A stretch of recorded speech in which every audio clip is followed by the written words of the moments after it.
রাখাল রাহা আর কুখ্যাত সোহেল গালেবের খুঁটির জোর কোথায় জানতে চাই।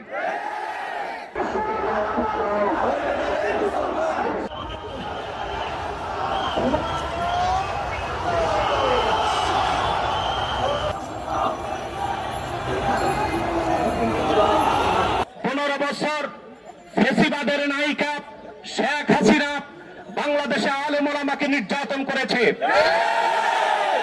পাক স্বাধীনতার দোহাই দিয়ে যারা ইসলামকে আঘাত করেছে তাদেরকে আশ্রয় এবং প্রশ্রয় দিয়েছে।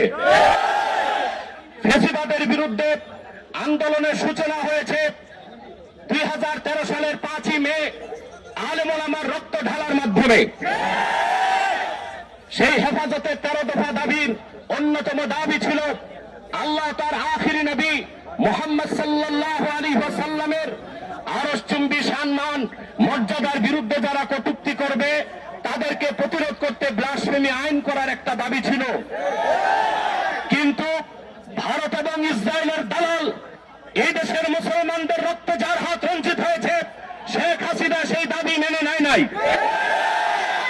আমরা ভেবেছিলাম 2024 সালের 5ই আগস্ট বাংলাদেশ স্বাধীন হয়েছে।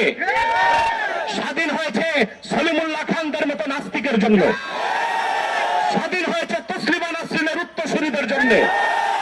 আমরা স্বাধীনতা পাই নাই।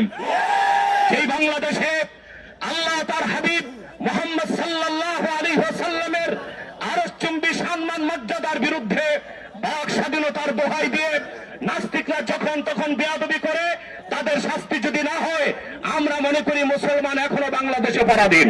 ফাঁসির রায়কে কার্যকর করব ইনশাআল্লাহ।